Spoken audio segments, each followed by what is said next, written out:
الحمد لله رب العالمين الصلاة والسلام على سيد المرسلين أما بعد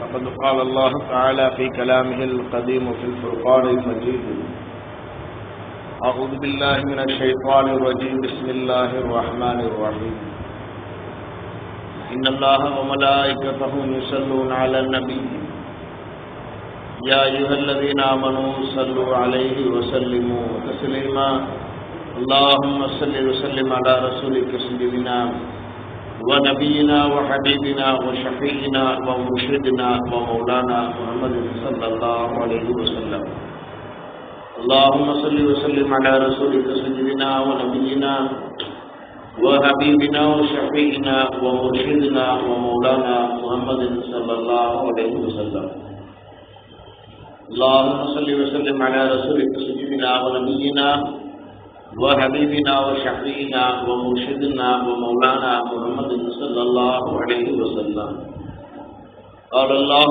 تعالى في القرآن الكريم وفي الفرقان المجيد أعوذ بالله من الشيطان الرجيم بفضل بسم الله الرحمن الرحيم فمن يعمل مثقال ذرة خيرا يره ومن يعمل مثقال ذرة شرا يره وقال أيضا في كلامه القديم واعبد ربك حتى يأتيك اليقين صدق الله العلي العظيم وصدق رسوله النبي الكريم ونحن على ذلك من الشاهدين والشاكرين والحمد لله رب العالمين.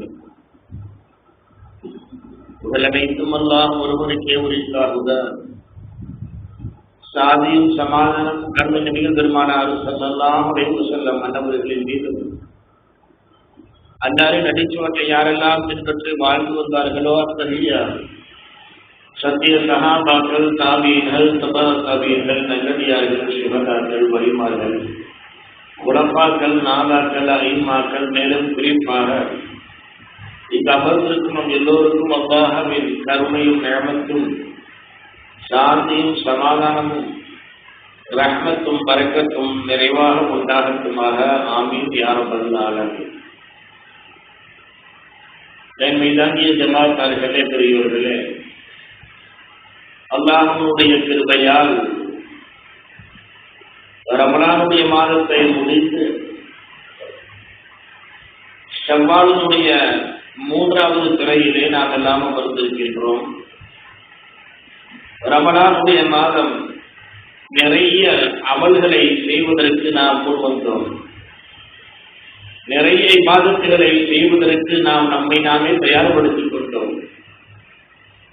அது சுன்னத்தான வணக்கங்களாகவோ அல்லது நஃபிலான வணக்கங்களாகவோ அல்லது ஏதேதாவது ஒரு வகையிலே நல்ல அமல்களை நாமவே தேடிக்கொண்டு செய்வதற்கு நாம் முன் வந்து கொண்டோம். காரணம், ரமலானுடைய மாதம் என்பது நாம் செய்யக்கூடிய ஒரு அமலுக்கு இறைவன் அந்த மாதத்திலே 70 மடங்கு கூலியை அதிகப்படுத்தி தருகிறான் என்பதற்காக வேண்டி அந்த மாதத்தை நாம் அதிகமாக அமல் செய்தோம். ஆனால் மனித சமூகம் என்பது ரமலானுடைய மாதத்தில் மட்டுமே அமல் செய்ய வேண்டியதாக நினைத்துக் கொண்டிருக்கிறது. அது தவறு. அல்லாஹ் படைத்த ஏனைய மாதங்களிலும் எல்லோருமே அமல் செய்ய வேண்டும். நாம் ரமலானுடைய மாதத்திற்கு நாம் எப்படியெல்லாம் முக்கியத்துவம் தந்தோமோ, அமல்களை செய்வதற்கு நாம் எப்படியெல்லாம் ஆர்வம் கொண்டிருந்தோமோ, பள்ளிவாசலுக்குள் வருவதற்கு நாம் எப்படியெல்லாம் ஆர்வமாக இருந்தோமோ, அதே ஆர்வம், அதே இபாதத், அதே நல்லமல் ஏனைய எல்லா காலங்களிலும் வர வேண்டும் என்பதுதான் மார்க்கம் நமக்கு சொல்லித் தருகின்ற விஷயம். கண்ணியத்திற்குரியவர்களே, ரமலானுடைய மாதத்தில் மட்டுமே ஒருவன் அமல் செய்கிறான் என்று சொன்னால் அவன் அந்த ஒரு மாதத்தில் தான் அவனை இறைவன் பார்த்துக் கொண்டிருப்பதாக நினைத்துக் கொண்டிருக்கின்றான். ஆனால் ரப்புல் ஆலமீன் ஏனைய எல்லா நாட்களிலும் எல்லா அடியார்களையும் கண்காணிப்பவனாக இருக்கிறான் என்பதை அவன் மறந்து விடுகின்றான். பிஷ்ருல் ஹாஃபி என்கிற ஒரு பெரியார் நல்லடியாருடைய அடையாளம் என்ன என்று அவரிடம் கேட்கப்பட்டது. அதற்கு பிஷ்ருல் ஹாஃபி ரஹ்மத்துல்லாஹி அலைஹி அவர்கள் எப்படி சொன்னார்கள், அமல்களை நல்ல அமல்களை குறிப்பிட்ட மாதம் மட்டுமே செய்யாமல் அல்லது குறிப்பிட்ட நாள் என்று ஒதுக்கி அதற்கென்று மட்டுமே செய்யாமல் எல்லா நாட்களிலும் நல்ல அமல்களை செய்ய வேண்டும். எல்லா நாட்களிலும் எல்லா காலங்களிலும் நல்ல அமல்களை செய்யக்கூடிய அந்த மனிதர் தான் நல்லடியார் என்று ஹாஃபிஸ் ரஹ்மத்துல்லாஹி அலைஹி அவர்கள் நமக்கு சொல்லித் தருகிறார்கள். கண்ணியத்திற்குரிய அல்லாஹ்வின் நல்லடியார்களே, நல்ல அமல்களை செய்வதற்கு என்பது இறைவன் நாட்களை குறிக்கவில்லை.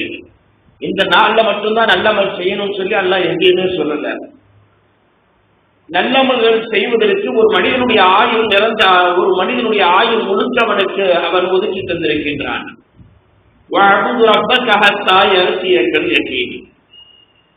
மனிதனுக்கு மௌத்து வருகின்ற வரை அவன் இறைவனை வணங்க வேண்டும் என்று இறைவன் சொல்லித் தருகின்றான். கண்ணியத்திற்குரிய அல்லாஹ்வின் நல்லடியார்களே, நாம் எல்லாம் ரமலானுடைய ஒரு மாதத்தில் மட்டுமே அமல் செய்துவிட்டு ஏனைய மாதங்களை விட்டுவிடுகிறோம் என்று சொன்னால் நாம் எல்லாம் ரப்ஜானிகளாக மட்டுமே தான் இருக்கின்றோம். ரப்பானிகளாக உருவாகவில்லை. ரப்பானிகள் என்றால் அல்லாஹ் நம்மை எப்பொழுதுமே கண்காணித்துக் கொண்டிருக்கின்றான், பார்த்துக் கொண்டிருக்கின்றான். எனவே அவனுக்கு நாம் எந்த நேரமும் இபாதத்து செய்ய வேண்டும் என்று நாம் முன்வர வேண்டும். அதுதான் ரப்பானியுடைய அடையாளம். கண்ணியத்திற்குரிய அல்லாஹ்வின் நல்லடியார்களே, கடந்த ரமலான் மாதத்தில் நாம் நிறைய நல்ல அமல்களை செய்திருப்போம், நிறைய சதக்காக்களை செய்திருப்போம், நிறைய நஃபிலான வணக்கங்களை செய்திருப்போம், நிறைய குர்ஆன் ஷரீஃபை ஓதி இருப்போம், நிறைய திக்ருகளை, ஸலவாத்துகளை, இஸ்திக்ஃபார்களை இவைகளை எல்லாம் நாம் மேற்கொண்டிருப்போம். ஆனால் இவைகள் அத்துணையுமே அந்த ஒரு மாதத்தில் மட்டுமே செய்ய வேண்டிய அமல் அல்ல. சதக்காவாக இருந்தாலும், நஃபிலான இபாதத்துகளாக இருந்தாலும், சுன்னத்தான இபாதத்துகளாக இருந்தாலும், குர்ஆன் ஷரீஃப் ஓதுவதாக இருந்தாலும், திக்ரு, ஸலவாத், இஸ்திக்ஃபார் எதுவாக இருந்தாலும் எல்லா நாட்களிலும் நாம் செய்ய வேண்டிய அமல் என்பதை நாம் ஞாபகத்திலே வைத்துக் கொள்ள வேண்டும். ஒரு மனிதன் ஒரு அமலை தொடர்ந்து செய்து வருகின்ற பொழுதுதான் அது இறைவனுக்கு பிடித்தமான ஒரு அமல் என்பதை விளங்கிக் கொள்ள வேண்டும். ஏதோ ஒரு நாள் திடீர்னு ஞாபகம் வந்து ஆர்வத்தோட குர்ஆன் ஷரீஃப் எடுத்து ஓதி போட்டு அதை நிறுத்து மூடணும்னா அடுத்த ரமலானுக்கு துறக்கிறது என்ன குர்ஆன் ஷரீஃப். நாம் ஒரு சின்ன அமலை செய்தாலும் ஒருத்தர் 2 ரக்காத்து சுன்ன நஃபிலான தொழுகையை தொழுகிறார் அப்படின்னா அந்த 2 ரக்காத் ஏதாவது ஒரு நாள் தொழுகாமல் தினந்தோறும் 2 ரக்காத்தை நஃபிலான இபாதத்துகளை சரியாக நிறைவேற்றினால் அந்த இபாதத்து தான் அல்லாஹ் நமக்கு பிடிக்கும். அந்த இபாதத்து தான் ஒரு நேரத்தில் அவருக்கு சொர்க்கத்தை வாங்கி தரும் என்பதை நாம் கவனத்திலே கொள்ள வேண்டும். கண்ணியத்திற்குரிய அல்லாஹ்வின் நல்லடியார்களே, நபிகள் பெருமானார் ஸல்லல்லாஹு அலைஹி வஸல்லம் அவர்கள் தங்களுடைய அருமை தோழர்களிடத்திலே ஹாரிஸா இப்னு நுஅமான் என்கிற ஒரு சஹாபியை பற்றி சொல்லுவார்கள். நபி ஸல்லல்லாஹு அலைஹி வஸல்லம் அவர்கள் மேராஜுக்கு போகும்போது குர்ஆன் ஓதக்கூடிய சத்தம் கேட்குது. சுருக்கத்துல குர்ஆன் ஓதக்கூடிய சத்தம். யாரு? நமக்கு முன்னாடி ஒருத்தர் வந்திருக்கிறார் இந்த இடத்துக்கு, அவருடைய சப்தம், அவர் குர்ஆன் ஷரீஃப் ஓதக்கூடிய அந்த சூழ்நிலை தெரிகிறது அப்படின்னு சொல்லி ரசூலுல்லாஹ் வந்து பார்க்கறாங்க. பார்த்தா நபி அவர்களுடைய அருமை தோழர் ஹாரிஸா இப்னு நுஅமான் என்கிற ஒரு சஹாபி, அவர் தான் குர்ஆன் ஷரீஃப் ஓதிட்டு இருக்காங்க. நபி ஸல்லல்லாஹு அலைஹி வஸல்லம் அவர்கள் இந்த விஷயத்தை தன்னுடைய மற்ற சஹாபாக்களிடம் எடுத்து சொல்லுவார்கள். இது போல நான் சுருக்கத்துல இவர் ஹாரிஸா குர்ஆன் ஷரீஃப் ஓதுவதை நான் பார்த்தேன் அப்படிங்கிறாங்க. அப்படி என்றால் சஹாபாக்களுக்கு எல்லாம் ஒரு என்ன ஓட்டம், என்ன இந்த ஹாரிஸை ஏதாவது கண்டிப்பா நல்ல விஷயம் செஞ்சிருப்பார். அதனாலதான் ரசூலுல்லாஹ்வே இவருடைய குர்ஆன் ஷரீஃப் அவங்க சுருக்கத்துல அதனுடைய சத்தத்தை கேட்டு வராங்கன்னா பெரிய பாக்கியசாலி இவரு. அப்படி என்ன நல்ல அமல் செஞ்சிருக்கிறாரு அப்படின்னு சொல்லி அவருக்கே கேட்கலாம் அப்படின்னு சொல்லி சில சஹாபாக்கள் எல்லாம் ஹாரிஸா இப்னு நுஅமான் அவங்கள்ட்ட போய் கேட்கிறாங்க, உங்களுடைய வாழ்க்கையில் நீங்கள் செய்த ஆக சிறந்த அமல் ஏதாவது சொல்லுங்கிறாங்க. அவர் சொல்றாரு, நான் ஒன்னும் பெருசா அமல் செஞ்ச மாதிரிலாம் தெரியல எனக்கு. நான் என்ன செய்வேன், என்னுடைய தாய் தந்தையரை கண்ணியப்படுத்துவேன், என்னுடைய தாய் தந்தையரை கண்ணியப்படுத்துவேன். இப்ப நாமளே என்ன நினைக்கிறோம், சீசன் டைம்ல தான் கண்ணியப்படுத்துறோம். நோம்பு வந்துச்சா, பக்ரீத்தா என்ன செய்யறோம், துணி ஒரு செட் எடுத்து கொடுத்தோமா, கையில ஒரு 500 1000 கொடுத்தோமா நம்ம கடமை முடிஞ்சு போச்சு அப்படின்னு நம்ம விலகிடுறோம்.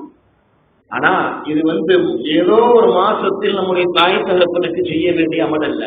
எப்பொழுதுமே அவர்களை பராமரிக்க வேண்டிய பொறுப்பு ஒவ்வொரு மகனுக்கும் உண்டு.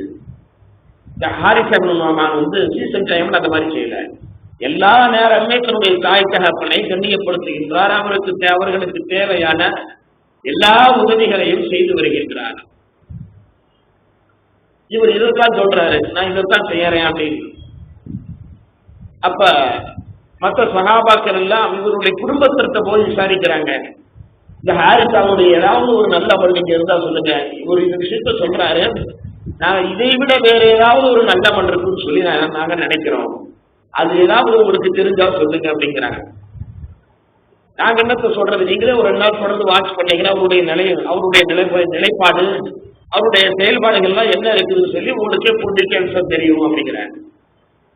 அப்ப அதே போல சில சஹாபாக்கள் ஹாரிஸ் இப்னு நுஅமானை தொடர்ந்து கண்காணிக்கிறார்கள், வாட்ச் செய்கிறார்கள். ஹாரிஸ் இப்னு நுஅமானுக்கு வயது முதிர்வு அதிகமாக கண் பார்வையினுடைய திறன் குறைந்து போய்விட்டது. கண் பார்வையினுடைய அளவு குறைந்து மங்களாகிருச்சு. அப்ப யாரு வராங்க யாரு போறாங்க, எந்த இடத்துல உட்கார்றோம், நாம எப்படி நடக்கணும், எந்த இடத்துல எந்த பொருள் இருக்குதுன்னு அவங்க சரியா பார்க்கக்கூடிய சூழ்நிலை அவர்களுடைய திறன் அவர்களுடைய கண்ணுக்கு இல்லை. அப்ப கண் பார்வையினுடைய திறன் குறைந்த அந்த நேரத்துல ஹாரிஸ் இப்னு நுஅமான் வீட்டுல இருக்கிறாங்க. 2 ரக்காத்து நஃபிலான வணக்கங்களை தினந்தோறும் தொழுது வருகின்றார். அதோடு கண் பார்வை குறைவாக இருக்கக்கூடிய அந்த காரணத்தால் அவர் எப்பயுமே உட்கார்ற இடத்துல இருந்து வாசல் வரைக்கும் செய்யறாரு, ஒரு கயிறை கட்டி வச்சிருக்கிறாரு. அந்த கயிறு எதுக்கு கட்டியிருக்காருன்னா அது அவருக்கு ஒரு பிடிமானம், இதுதான் நம்ம செல்லக்கூடிய பாதை அப்படின்னு சொல்லி அந்த கயிறை பிடிச்சிட்டு என்ன செய்வாரு, அப்படியே கொஞ்சமா பொடிநடையா வாசலுக்கு வந்துருவார் ஹாரிஸ் இப்னு நுஅமான். அப்ப வீட்டுக்கு யாராவது யாசகம் கேட்டு வந்தால் அவர் 2 ரக்காத் தொழக்கூடிய நஃபில் தொழுகை தொழக்கூடிய அதே இடத்துல என்ன செய்வாரு, சில்லறை காசுகளை சில்லறை தீனார்களை அந்த இடத்துலயே அவர் வச்சிருப்பார். அது அப்படியே என்ன செய்வார், தேடி எடுத்து குடிச்சுக்கிட்டு கைத்தாங்களாக அந்த கயிறை பிடித்துக் கொண்டு வாசல் வரையில் வந்திருக்கக்கூடிய அந்த யாசகரிடம் அந்த உதவியை கொடுத்து விட்டு அவர் அப்படியே மீண்டும் தொழுகைக்கு வந்து விடுவார், அவருடைய இருக்கைக்கு வந்து விடுவார். இதுதான் அவர் செய்யற அமல். இந்த அமலைத்தான் அந்த சஹாபாக்கள் பெரிதாக எடுத்துக்கொண்டார்கள். எப்படி, கண் பார்வை இல்லாத ஒரு நபர் ஏதாவது ஒரு நாள் மட்டுமே ஒருவருக்கு உதவி செய்யாமல், சீசன் டைம்ல மட்டுமே ஒருத்தருக்கு உதவி செய்யாம, எல்லா நாட்களிலும் யார் எந்த நேரத்தில் வந்தாலும் எந்த விதமான சிரமத்தையும் அவர் வெளிப்படுத்திக் கொள்ளாமல், எந்த விதமான தயக்கத்தையும் அவர் வெளிக்காட்டிக் கொள்ளாமல், முகமலர்ச்சியோடு சந்தோஷமான நிலையோடு அவருக்கு உதவி செய்கின்றார். இந்த அமல்தான் அல்லாஹ்வுக்கு பிடித்து போயிருக்கும் என்று நபிகள் பெருமானார் ஸல்லல்லாஹு அலைஹி வஸல்லம் அவர்களிடம் சொன்ன பொழுது நாயகம் ஸல்லல்லாஹு அலைஹி வஸல்லம் அவர்கள் சொன்னார்கள், ஹாரிஸ் இப்னு நுஅமானுடைய இந்த அமல்தான் அல்லாஹ்வுக்கு பிடித்து போய்விட்டது. ஏதோ ஒரு நாள் ஒரு அமலை செய்யவில்லை, செய்கின்ற அமலை தொடர்ச்சியாக செய்தார். அதுதான் விஷயம். செய்கின்ற அமலை தொடர்ச்சியாக செய்தார். இந்த அமல் அல்லாஹ்வுக்கு பிடித்து போனதன் காரணமாகத்தான் சுவனம் செல்லும் பாக்கியமும், அவர் சுவனத்திலே குர்ஆன் ஷரீஃப் ஓதுவதை நபிகளார் கேட்கும் பாக்கியமும் அதிர்ஷ்டமும் அல்லாஹ் ரப்பல் ஆலமீன் அவர்களுக்கு தந்திருக்கின்றார். ஆகவே நாம் எந்த ஒரு அமலை செய்தாலும் அதை தொடர்ச்சியாக செய்ய வேண்டும் என்பதற்காக வேண்டி சொல்ல வருகின்றேன். அதே போல நபீனா பெருமானார் ஸல்லல்லாஹு அலைஹி வஸல்லம் அவருடைய அருமை தோழர் பிலால் ரலியல்லாஹு அன்ஹு கருப்பினத்தை சார்ந்த ஒரு நபர் தான். ஆனால் இவர்களுக்கு அல்லாஹ் கொடுத்த வெகுமதி என்பது அளப்பரிய வெகுமதி. இவருடைய வாழ்க்கையில் இவர் செய்த ஒரு நல்ல அமல், தொடர்ச்சியாக செய்த அமல் என்ன என்பதை நாம் பார்க்க வேண்டும். நபிகள் பெருமானார் ஸல்லல்லாஹு அலைஹி வஸல்லம் அவர்கள் மேராஜுக்கு போகும்போது சொர்க்கத்துக்கு போறாங்க. அங்க ஒரு மனிதனுடைய காலடி சப்தம் கேட்குது. நபி சொர்க்கத்திற்குள் போகுவதற்கு முன்பாகவே அந்த இடத்தில் ஒரு மனிதனுடைய காலடி சப்தம். நபி ஸல்லல்லாஹு அலைஹி வஸல்லம் அவர்கள் ஜிப்ரீல் அலைஹிஸ்ஸலாம் அவர்களிடம் கேட்பார்கள், யாருடைய சப்தம்? காலடி சப்தம். இது பிலால் ரலியல்லாஹு அன்ஹு அவர்களுடைய காலடி சப்தம் என்று நபிகள் பெருமானார் ஸல்லல்லாஹு அலைஹி வஸல்லம் அவர்களுக்கு எடுத்து சொல்லப்படுகிறது. நபி ஸல்லல்லாஹு அலைஹி வஸல்லம் அவர்கள் மேராஜை முடித்த பிறகு உலகத்திற்கு வந்த பிறகு பிலால் ரலியல்லாஹு அன்ஹு அவர்களை பார்த்து கேட்பார்கள், உங்களுடைய வாழ்க்கையில நீங்க செய்யற ஏதாவது ஒரு நல்ல அமலை சொல்லுங்க, எனக்கு அதிசயமா இருக்குது. ஏன்னா உங்களுடைய காலடி சப்தத்தை நான் சொர்க்கத்துல கேட்கிறேன். அப்படி என்றால் உங்களுடைய ஏதாவது ஒரு நல்ல அமல், நீங்கள் தொடர்ச்சியாக செய்த ஒரு அமல், அல்லாஹ்வுக்கு பிடித்த ஒரு அமலாக இருக்க வேண்டும். அது என்னன்னு சொல்லி தயவு செய்து சொல்லுங்க. நபிகள் பெருமானார் ஸல்லல்லாஹு அலைஹி வஸல்லம் அவர்களிடத்திலே பிலால் ரலியல்லாஹு அன்ஹு அவர்கள் சொன்ன ஒரு வார்த்தை என்ன தெரியுமா? நான் எப்பொழுதுமே ஒழுவோடு இருப்பேன். நாம என்ன செய்யறோம்? தொழுகைக்கு வர்ற அந்த 5 நிமிஷத்துக்கு முன்னாடி என்ன செய்யறோம்? ஒழு செஞ்சுட்டு வந்து உள்ள உட்கார்றோம். பிலால் ரலியல்லாஹு அன்ஹு அவர்கள் எந்த நேரமும் ஒழுவோடவே இருந்திருப்பார்கள். ஒழு முறிந்து விட்டால், காற்று பிரிந்து விட்டால், அல்லது அவர்களுக்கு ஒழு முறிவு ஏற்பட்டு விட்டால் உடனடியாக ஒழு செய்து 2 ரக்காத்தை நபியை தொழுது விடுவார்கள். இது ஒரு நாள் 2 நாள் செய்த அமல் அல்ல, அவர்களுடைய ஹயாத் கடைசி வரையிலும் தொடர்ச்சியாக செய்த ஒரு அமல். எனவேதான் இந்த அமல் அல்லாஹ்வுக்கு பிடித்து போய்தான் இவர்களை சுவனத்தில் நுழையக்கூடிய பாக்கியத்தையும், சுவனத்தில் இவருடைய காலடி சப்தத்தை நபிகள் பெருமானார் ஸல்லல்லாஹு அலைஹி வஸல்லம் அவர்கள் கேட்கக்கூடிய பாக்கியத்தையும் பிலால் ரலியல்லாஹு அன்ஹு அவர்களுக்கு அல்லாஹ் தஆலா தந்திருக்கின்றான். கண்ணியத்திற்குரிய அல்லாஹ்வின் நல்லடியார்களே, அப்படி பார்த்தோம் என்று சொன்னால் மனித சமூகம் என்பது அமல்களை செய்ய வேண்டும், ஏனோ தானோ என்று ஏதோ ஒரு நாள் என்று மட்டுமே செய்து விடாமல் எல்லா நாட்களிலும் செய்ய வேண்டும் என்பதை நாம் கவனத்திலே கொள்ள வேண்டும். நபிகள் பெருமானார் ஸல்லல்லாஹு அலைஹி வஸல்லம் அவர்கள் மஸ்ஜித் நபவியில உட்கார்ந்துருப்பாங்க. மஸ்ஜித் நபவி பள்ளிவாசல உட்கார்ந்து இருக்கும் போது சஹாபாக்கள் சொல்லுவாங்க, நல்ல கவனமா கேளுங்க, இப்ப நம்ம இந்த பள்ளிவாசலுக்குள்ள யாரு வராங்களோ முதலாவதாக நுழையக்கூடிய நபரை நீங்க நல்லபடியா வாட்ச் செய்யுங்க. ஏனென்றால் முதல் நுழையக்கூடிய அந்த நபர் தான் சொர்க்கத்துக்குரியவர்னு சொல்லுவாங்க நபி ஸல்லல்லாஹு அலைஹி வஸல்லம். சஹாபாக்கள்லாம் பார்த்துக்கிட்டே இருப்பாங்க, யார் வராங்க பார்க்கலாமே அப்படின்னு. யார் அந்த அதிர்ஷ்டசாலி? நபிகளாரால் சுவனத்தால் சோபனம் சொல்லப்படுகின்ற அந்த அதிர்ஷ்டசாலி யார்? அந்த நபித்தோடர் யார்? எல்லா சஹாபாக்களும் ஆர்வத்தோடு எதிர்பார்த்திருக்கின்ற பொழுது அப்துல்லா இப்னு சலாம் அப்படிங்கிற ஒரு சஹாபி உள்ள வராங்க. அப்பதான் நபி ஸல்லல்லாஹு அலைஹி வஸல்லம் சொல்றாங்க, நான் சொன்ன சொர்க்கத்துக்கு போகக்கூடிய நபருக்கு இவர் தான் சுவனவாசி, நல்ல கவனமா பாருங்க. எல்லா சஹாபாக்களுக்கும் ஆச்சரியம். காரணம், அவர் திடீரென்று தான் இஸ்லாத்திற்கு வந்தவர் அப்துல்லா இப்னு சலாம்ங்கிறவர். அதுக்கு முன்னாடி அவருடைய நிலைப்பாடு என்னன்னா, யூத மதத்தை, யூத சமயத்தை பின்பற்றக்கூடிய ஒரு நபர், அதிலே மிகப்பெரிய வல்லுநராக இருந்தவர், அதிலே மிகப்பெரிய அறிஞராக விளங்கியவர். இவர் சொன்னால் அந்த யூத சமுதாயத்தை சார்ந்து எல்லோருமே கேட்கக்கூடிய அளவிற்கு ஒரு வல்லமை படைத்த ஒரு தலைமைத்துவம் பெற்ற ஒரு நபர் அப்துல்லா இப்னு சலாம். அந்த அப்துல்லா இப்னு சலாம் தான் வராரு.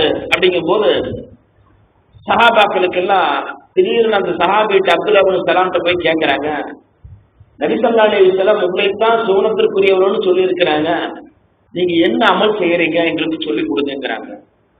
அவர் சிம்பிளா ஒரு வார்த்தை சொன்னார். இன்னைக்கு நம்மளுக்கு யாருக்குமே இல்லாத ஒரு செய்தி என்ன தெரியுமா? அவர் சொன்னது, அடுத்த விஷயத்துல தேவையில்லாம நான் மூக்கு நுழைக்க மாட்டேன்னு. நானாச்சு என்னுடைய வேலையாச்சு நான் பாட்டு செஞ்சுட்டு போயிட்டே இருக்கிறேன். அவர் ஏன் வரல, அவர் ஏன் எங்க போனாரு, அவருக்கு நமக்கு என்ன அந்த தொடர்புங்கிறது எனக்கு இல்லை.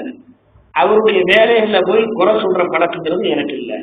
என்னுடைய வேலையை நான் கரெக்டா செய்யறேன், என்னுடைய இபாதத்தை நான் சரியான முறையில் சரியான வகையில் செய்கின்றேன், இதுதான் அல்லாஹ்வுக்கு பிடித்து போயிருக்கலாம் என்று அப்துல்லா இப்னு சலாம் சொன்ன பொழுது நபிகள் பெருமானார் ஸல்லல்லாஹு அலைஹி வஸல்லம் அவர்கள் சொன்னார்கள், ஆம், அந்த சஹாபி உண்மையை உரைத்து விட்டார். என்ன உரைத்தார்?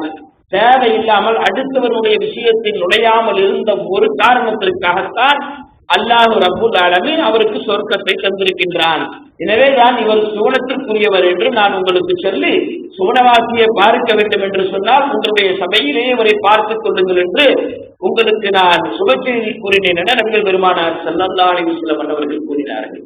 கண்ணியத்திற்குரிய அல்லாஹ்வின் நல்லடியார்களே, இந்த அப்துல்லா இப்னு சலாம்ங்கிறவரு அவருடைய வாழ்க்கையினுடைய கடைசி வரையிலும் பார்க்கின்ற பொழுது, வரலாறுகளை பார்க்கின்ற பொழுது அவருடைய வேலையில தான் அவர் கரெக்டா இருந்திருக்காரு. அடுத்தவருடைய வேலையில போய் அவர் இன்வால்வ் ஆனது சரித்திரமே கிடையாது. இது ஏதோ ஒரு நாள் 2 நாள் அல்ல, அவருடைய காலம் கடைசி வரையிலும் அடுத்த நபரை பற்றி குறை பேசியதாக அவருடைய வாழ்க்கையில எங்கேயுமே இல்லை, சரித்திரமே இல்லை. கண்ணியத்திற்குரிய அல்லாஹ்வின் நல்லடியார்களே, அதே போல அபூ துஜானா என்கிற ஒரு சஹாபி, நபிகள் பெருமானார் ஸல்லல்லாஹு அலைஹி வஸல்லம் அவர்களுடைய காலத்திற்கு பிறகு வாழ்ந்த ஒரு பெரியவர்கள். அபூ துஜானா என்கிற ஒரு பெரியவர். சக்கராத்துடைய ஹால் கடைசி கட்டத்தில் ஒரு இருக்கின்ற பொழுது அல்லாஹ் சுப்ஹானஹு வ தஆலா கடுமையான வேதனை அவர்களுக்கு தரார். வேதனை ஒரு பக்கம் அப்படின்னா, இவர்களுடைய முகத்தை பார்த்தால் முகம் அடர்ச்சியோடு ரொம்ப சந்தோஷத்தோடு சிரித்த நிலையில இவருடைய முகம் தென்படுது வெளியில. இவருடைய குடும்பத்தார்கள், இவர்களுடைய நண்பர்களுக்கு எல்லாம் ஒரு ஆச்சரியம். என்ன சக்கராத்துடைய ஹால் ரொம்ப கஷ்டமா இருக்குன்னு சொல்லுவாங்க, கேள்விப்பட்டிருக்கிறோம். தாங்க முடியாத வேதனை அல்லாஹ் தருவான்னு சொல்லுவாங்க, கேள்விப்பட்டிருக்கிறோம். ஆனா இவருடைய முகத்துல பார்க்கும்போது அந்த மாதிரி உண்டான ஒரு சோடு, ஒரு அடையாளம் எதுவுமே தெரியலையே. இவர் ஏதோ ஒரு சொர்க்கத்திற்கு போகக்கூடிய ஒரு அறிகுறி அல்லாஹ் காட்டுறானே. பார்ப்பதற்கு ரம்மியமாக முகம் தெரிகிறது, பிரகாசமாக ஒளியூட்டப்பட்டதாக முகம் இருக்கிறது, சிரித்த நிலையில் இருக்கின்றார்.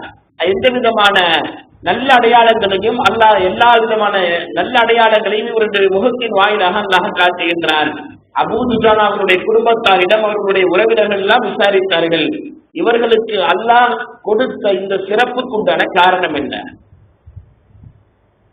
சக்கராத்துடைய ஹால் யாருமே எதிர்பார்க்க முடியாத அளவிற்கு கடுமையான இன்னல்கள் இருக்கும் என்று கேள்விப்படுகின்றன. இறைவன் இவர்களுக்கு எப்படி இந்த ஒரு சந்தோஷமான சூழ்நிலையை தந்தார் என்று கேட்கின்ற பொழுது அவர்களுடைய அருமை, அவர்களுடைய குடும்பத்தார்கள் எப்படி சொல்லுவார்கள், அபூ துஜானா யாருடைய விஷயத்திலும் தேவையில்லாமல் நுழைய மாட்டார், அடுத்தவருடைய விஷயத்தில் குறை பேச தெரிய மாட்டார். அவராச்சு அவருடைய வேலையாச்சு அவருடைய வேலையை அவர் கண்பட்டப்பட செஞ்சுக்கிட்டே இருப்பார். அவராச்சு அவருடைய இபாதத்தாச்சு சரியான முறையில செய்வார். அடுத்தவருக்கு இபாதத்தை செய்ய வேண்டும் என்று தூண்டுவார். ஆனால் செய்கின்ற இபாதத்தை பற்றி அடுத்தவரிடம் குறை பேசி தெரிய மாட்டார். அவருடைய வேலைகளை அடுத்தவரிடம் குறை பேசி தெரிய மாட்டார். இந்த அமல் அல்லாஹ்வுக்கு பிடித்து போயிருக்கலாம். காரணம், அவருடைய கடைசி வரையிலும், அவருடைய வாழ்க்கையினுடைய கடைசி வரையிலும் அபூ துஜானா யாரை பற்றியும் எந்த நேரத்திலும் குறை பேசியதாக வரலாறு கிடையாது. எனவேதான் அல்லாஹ் அவர்களுக்கு சுவனம் செல்லக்கூடிய ஒரு அறிவுரை இந்த உலகத்திலேயே தந்துவிட்டார் என்று அவருடைய குடும்பத்தினர்கள் குறிப்பிடுகிறார்கள். கண்ணியத்திற்குரிய அல்லாஹ்வின் நல்லடியார்களே, எதற்காக வேண்டி நாம் சொல்லி வருகிறோம் என்று சொன்னால், நாம் ரமலானுடைய காலம் மட்டும்தான் இபாதத்திற்குண்டான காலம் என்று நாம் நினைத்துக் கொண்டிருக்கின்றோம். ரமலானுடைய காலத்தில் மட்டும்தான் நஃபிலான வணக்கங்களை செய்ய வேண்டும் என்று எண்ணுகின்றோம். ரமலானுடைய காலத்தில் மட்டும்தான் சதகாக்களை செய்ய வேண்டும் என்று எண்ணுகின்றோம். ரமலானுடைய காலத்தில் மட்டும்தான் புறம்பேசக்கூடாது என்று எண்ணிக்கொண்டிருக்கின்றோம். ரமலான் முடிந்து விட்டால் இபாதத்தே இல்லை என்று நிலைக்கு நாம் வந்து விடுகின்றோம். இது தவறான செய்தி, இது தவறான எண்ணம். ரப்புல் ஆலமீன் எல்லா நாட்களிலும் நம்மை பார்க்கின்றான். இன்னும் சொல்ல போனால் ரமலானுடைய மாதத்தில் மட்டும்தான் நாம் தக்வாவுடையவர்களாகவே இருக்கின்றோம். அப்பதான் என்ன செய்யறோம், பொய் பேசுறது இல்ல, திருடுறது இல்ல, அடுத்தவங்களை பத்தி குறை பேசுறது இல்ல. அல்லாஹ் நம்ம எப்பொழுதுமே பார்த்துக்கிட்டு இருக்கிறான்னு சொல்லி நாம நோன்பு இருக்கிறோம். யாருமே பார்க்கக்கூடிய சந்தர்ப்பம் அமையாது, யாருமே பார்க்காத சந்தர்ப்பம் அமைந்து விட்டாலும் அல்லாஹ் நம்மை பார்க்கிறான் என்று நாம் சாப்பிடுவதை தடுத்துக் கொள்கிறோம், நோன்பு இருக்கிறோம். அந்த தக்குவாங்கிறது அந்த ரமலானுக்கு மட்டுமே உரித்தானதில்ல, எல்லா நாட்களிலும் நாம் கடைபிடிக்க வேண்டிய அந்த நிலைப்பாடு இருக்க வேண்டும். ஸல்லல்லாஹு அலைஹி வஸல்லம் அவர்களுடைய அருமை தோழர் உமர் இப்னு கத்தாப் ரலியல்லாஹு தஆலா அன்ஹு நைட் நேரம் கலீஃபாவா இருக்கும்போது அப்படியே நகர்வலம் வராங்க. ஒரு பெண், ஒரு கிராமத்தில் இருக்கக்கூடிய ஒரு பெண் தன்னுடைய உணர்ச்சியை அடக்க முடியாமல் முணங்கிக் கொண்டிருக்கின்றாள். அதாவது கணவனை இழந்து பல மாதங்கள் ஆகிவிட்ட ஒரு பெண். கணவன் வெளியூர் ஒரு வேலை நிமித்தமாக வெளியூர் சென்று விட்டார். அவர் மீண்டு வருவதற்கு பல மாதங்கள் ஆகிவிட்டது. தனிமையில் இருக்கின்ற ஒரு பெண் இரவு நேரத்தை கணவன் இல்லாமல் எப்படி கழிக்கின்றாள் என்ற ஒரு விரகதாபத்தை அவள் முணங்கலாக வெளிப்படுத்திக் கொண்டிருக்கின்றாள். அந்த இடத்திற்கு உமர் ரலியல்லாஹு அன்ஹு அவர்கள் வருகிறார்கள். இவனுடைய அந்த உணக சப்தம் உமர் ரலியல்லாஹு அன்ஹு அவர்களுக்கு கடுமையான ஒரு மன உளைச்சலை தருகிறது. நாம் ஆட்சி செய்யக்கூடிய நம்முடைய அதிகாரத்திற்கு உட்பட்ட ஒரு எல்லையில் நம்முடைய நாட்டினுடைய குடிமக்களில் ஒரு பெண் இப்படி கடுமையான துன்பத்தில் இருக்கிறாளே, அவர்களுடைய நிலைப்பாடு என்ன என்று விசாரிக்க வேண்டும். வீட்டுக்கு போய் என்ன செய்யறாங்க, ஒரு பெண்மணியை அழைத்துக் கொண்டு உமர் ரலியல்லாஹு அன்ஹு அவங்களுடைய வீட்டுக்கு வருவாங்க. அடுத்த நாள் உங்களுடைய குறைகள் என்னன்னு சொல்லி இந்த பெண்ணிட்ட நீங்க சொல்லுங்க அப்படிங்குவாங்க. அந்த பெண் சொல்லுவார்கள், என்னுடைய கணவர் இந்த நாட்டினுடைய கலீஃபா உமர் ரலியல்லாஹு அன்ஹு, நீங்க என்னுடைய கணவரை படைக்காக வேண்டி ஒரு போருக்காக வேண்டி படை தளபதிகளில் ஒருவராக அவர் அனுப்பி வைக்கிறீர்கள். சென்று சுமார் 5 மாதங்கள் ஆகிறது, இன்னும் என்னுடைய வீடு வந்து சேரவில்லை. 5 மாதம் ஆகுது. போனவர் தான், எந்த விதமான தொடர்பும் இல்லை. 5 மாதங்கள் எந்த விதமான தொடர்பும் இல்லாமல் நான் இரவு நேரத்திலே தனிமையில் இருக்கின்றேன். எந்த அளவிற்கு என்று சொன்னால், தவறான பாதைக்கு சென்று விடுவேனோ என்று எண்ணக்கூடிய அளவிற்கு நான் வந்து விட்டேன். இந்த செய்தி உமர் ரலியல்லாஹு அன்ஹு கிடைத்த பொழுது கடுமையான மன உளைச்சல். நாம் செய்தது தவறு என்று அவர்களுக்கு அப்பொழுதுதான் தோன்றுகிறது. உமர் ரலியல்லாஹு அன்ஹு அவர்கள் அவருடைய அருமை மகளார் ஹம்ஸா ரலியல்லாஹு அன்ஹா அவர்களிடம் சென்று ஒரு விஷயத்தை கேட்பார்கள். ஒரு பெண் தன்னுடைய கணவரை இழந்து எவ்வளவு நாள் தாக்கு பிடிக்க முடியும்? இயற்கையாக ஒரு பெண் எவ்வளவு நாள் சாதாரணமாக இருக்க முடியும்? ஹம்ஸா ரலியல்லாஹு அன்ஹு சிரித்துக் கொண்டே என்ன கேட்கக்கூடிய கேள்வியான்னு சொல்லி கேட்பாங்க. ஒரு தகப்பன் ஒரு பிள்ளையிடம் ஒரு மகளிடம் கேட்கக்கூடிய கேள்வியான்னு கேட்ட பிறகு உமர் ரலியல்லாஹு அன்ஹு சொல்லுவாங்க, இல்ல நான் கேட்கிறேன் அப்படின்னா ஒரு நல்ல காரியத்துக்காக வேண்டிதான் கேட்கிறேன், தயவு செய்து கூச்ச சுபாவம் இல்லாம வெளிப்படையா சொல்லுங்க அப்படிங்கிறாங்க. ஹம்ஸா ரலியல்லாஹு அன்ஹு சொல்லுவாங்க, ஒரு பெண் தன்னுடைய கணவரை இழந்து 4 to 6 மாதங்கள் வரையிலும் தான் தாக்கு பிடிக்க முடியும். இந்த செய்தி அவர்களுக்கு கிடைத்த உடனே அவர்கள் அவர்கள் போட்ட முதல் உத்தரவு என்ன தெரியுமா? நம்முடைய நாட்டிலிருந்து யாரெல்லாம் போருக்காக வேண்டி வெளியூர் சென்று இருக்கிறார்களோ, அயல் நாடுகளுக்கு சென்றிருக்கிறார்களோ, எல்லையிலே பாதுகாப்பு பணியில் இருக்கிறார்களோ, அத்துணை பேரும் 4 மாதங்கள் கழிந்து விட்டால் நீங்கள் ஊருக்கு திரும்பி வந்து விடுங்கள், உங்களுடைய மனைவி மக்களோடு சந்தோஷமாக இருக்கிறது. உமர் ரலியல்லாஹு அன்ஹு அவர்கள் அன்று போட்ட அந்த சட்டம் தான் இன்றளவிலும் இராணுவ நடைமுறைகளில் பின்பற்றப்படுகிறது என்பதை நாம் விளங்கிக் கொள்ள வேண்டும். எதற்காக வேண்டி இந்த உதாரணத்தை, இந்த சம்பவத்தை நினைவூட்டுகிறேன் என்று சொன்னால், உமர் ரலியல்லாஹு அன்ஹு அவர்களுக்கு இருந்த அந்த தக்வா, அந்த இறையச்சம், அவர்கள் ஆட்சியின் அதிகாரத்தில் இருந்த ஒரு நபர். அவர்கள் நினைத்திருந்தால் அந்த பெண்ணை எப்படியும் வசைபாடி இருக்கலாம், அல்லது ஏதாவது ஒரு செய்தி அவர்களுக்கு சொல்லி இருக்கலாம். ஆனால் அந்த பெண்ணுக்கு உண்டான தேவையை குறிப்புணர்ந்து அல்லாஹுவுக்கு பயந்து இந்த உத்தரவை அவர்கள் பிறப்பித்தார்கள் என்பதை நாம் பார்க்கின்ற பொழுது, அல்லாஹுவுக்கு பயப்படுதல், அல்லாஹுவை தக்வா கொள்ளுதல் என்கிற அந்த செய்தி என்பது ரமலானுடைய மாதத்திற்கு மட்டுமே உரித்தானதல்ல, எல்லா காலத்திற்கும் உரித்தானது என்பதை நாம் விளங்கிக் கொள்ள வேண்டும். கண்ணியத்திற்குரிய அல்லாஹுவின் நல்லடியார்களே, பெரியவர்களே, ரமலானுடைய மாதத்தை முடித்து ஷவ்வாலுடைய பிறை 3 இருக்கின்றன. ரமலானுடைய மாதத்தில் நாம் எப்படியெல்லாம் நிறைய நல்லமல்களை செய்வதற்கு ஆர்வம் கொண்டிருந்தோமோ, நேரம் கிடைக்கும் பொழுதெல்லாம் பள்ளிவாசலுக்கு வருவதற்கு நாம் எப்படி ஆர்வம் கொண்டிருந்தோமோ, நேரம் கிடைக்கின்ற பொழுதெல்லாம் 2 ரக்காத்தை நஃபில் தொழுது அல்லாஹ்விடம் மன்றாடி துஆ செய்யலாம் என்று செய்தோமோ, அந்த அமல், அதுபோன்ற அமல் ரமலானுடைய காலம் மட்டுமல்லாமல் ஏனைய எல்லா காலங்களிலும் பரவி விரவ வேண்டும் என்றுதான் நாம் முயற்சி செய்து கொள்ள வேண்டும். அல்லாஹ் சுப்ஹானஹு வ தஆலா இனி வரக்கூடிய எல்லா காலங்களிலும் நாம் நிறைய நல்லமல்களை தொடர்ச்சியாக செய்து அல்லாஹ்வுடைய பொருத்தத்தை பெற்று சோனம் செல்லக்கூடிய பாக்கியத்தை ரப்புல் ஆலமீன் சொல்லிய எனக்கும் கேட்கின்ற உங்களுக்கும் தந்து அனுபவிவானாக.